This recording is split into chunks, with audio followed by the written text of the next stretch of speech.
হরে কৃষ্ণ কৃষ্ণ কৃষ্ণ হরে হরে, হরে রাম রাম রাম হরে হরে।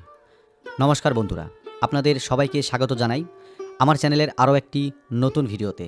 বন্ধুরা, আজকের এই ভিডিওটা খুব সাধারণ কিন্তু গভীর একটি প্রশ্ন নিয়েছে, এবং আপনারা কিন্তু ইতিমধ্যেই আমাদের ভিডিওর থাম্বনেলটি দেখেই বুঝে গিয়েছেন আজকের ভিডিওটি কোন বিষয়ের উপর আলোচনা হতে চলেছে।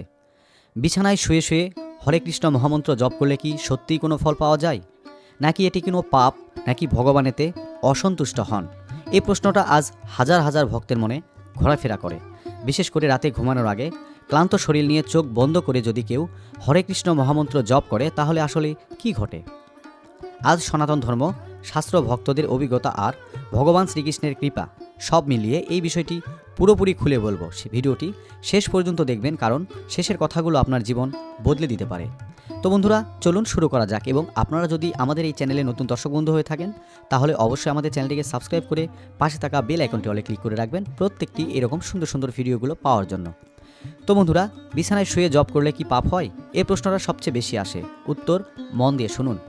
আপনি যদি ক্লান্ত শরীর নিয়ে মন দিয়ে ভগবানের স্মরণে শুয়ে জপ করেন তাহলে সেটা অপরাধ নয়, বরং কৃপা প্রার্থনা।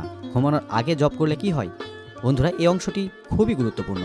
যখন আপনি ঘুমানোর আগে হরে কৃষ্ণ মহামন্ত্র জপ করেন, প্রথমত 1 নম্বরে মন শান্ত হয়ে যায়। সারাদিনের দুশ্চিন্তা, কষ্ট, রাগ সব ধীরে ধীরে মিলিয়ে যায়। কারণ নাম জপ মানে ভগবানের কাছে নিজের ভার তুলে দেওয়া। 2 নম্বরে যেটি রয়েছে, খারাপ স্বপ্ন কমে যায়। অনেক ভক্ত বলেন নিয়মিত নাম জপ করলে বা করে ঘুমালে দুঃস্বপ্ন প্রায় বন্ধ হয়ে যায়। 3 নম্বরে যেটি রয়েছে, গভীর ঘুম হয়। মন যখন কৃষ্ণের স্থির হয় তখন ঘুম হয় নির্ভার ও পবিত্র।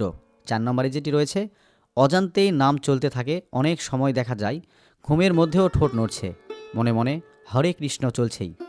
এটাই নামের অলৌকিক শক্তি। শাস্ত্র কি বলে? ভাগবত পুরাণে বলা হয়েছে যে অর্থাৎ আপনি যে অবস্থাতেই থাকুন, সুখে দুঃখে, অসুস্থতায়, মৃত্যুশয্যাতেও ভগবানের নাম আপনাকে রক্ষা করে। এমনকি আজামিলের কাহিনী আমরা সবাই জানি। শেষ মুহূর্তে শুধু নারায়ণ নাম উচ্চারণ করেই সে মুক্তি পেয়েছিল। তাহলে ভাবুন, শুয়ে শুয়ে নাম জপ করলে কি ভগবান মুখ ফিরিয়ে নেবেন? না বন্ধু, কখনোই না। তবে একটা সতর্কতা আছে, সতর্কতার খুব সূক্ষ্ম।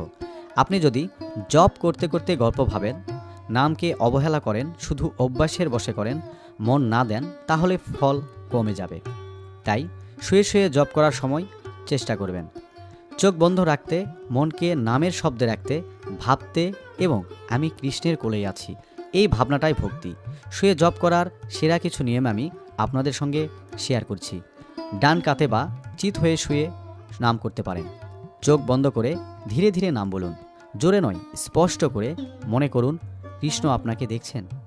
যদি ঘুম এসে যায় তাতেও কোনো সমস্যা নেই, কারণ আপনি নাম নিয়ে ঘুমালেন। ভক্তদের বাস্তব অভিজ্ঞতা, অনেক ভক্ত বলেন আমি নাম জপ করেই ঘুমাই, জীবনের অনেক কিছু সমস্যা কমে গেছে, মনটা আর আগের মতো অশান্ত থাকে না। কৃষ্ণ যেন অদৃশ্যভাবেই সব সামলে দিচ্ছেন। বন্ধুরা, এটা কাকতালীয় নয়, এটা নামের শক্তি। শেষ কথা, সবচেয়ে গুরুত্বপূর্ণ, ভগবান শ্রীকৃষ্ণ কখনো বলেননি আমাকে পেতে হলে কষ্ট করতে হবে। তিনি বলেন আমাকে ডাকো। আপনি যদি বিছানায় শুয়ে শুয়ে চোখের জল নিয়ে, ক্লান্ত শরীর নিয়ে বলেন হরে কৃষ্ণ, তাহলে ভগবান সবচেয়ে কাছে আসেন, কারণ এই ডাকটা আসে হৃদয় থেকে। বন্ধুরা, এই ভিডিওটা যদি আপনাদের মন ছুঁয়ে যায় তাহলে অবশ্যই লাইক করুন এবং কমেন্টে লিখুন হরে কৃষ্ণ।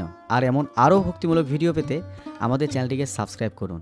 ভগবান শ্রীকৃষ্ণ যেন আপনার জীবনের সব দুঃখ দূর করেন, এই কামনায়। হরে কৃষ্ণ।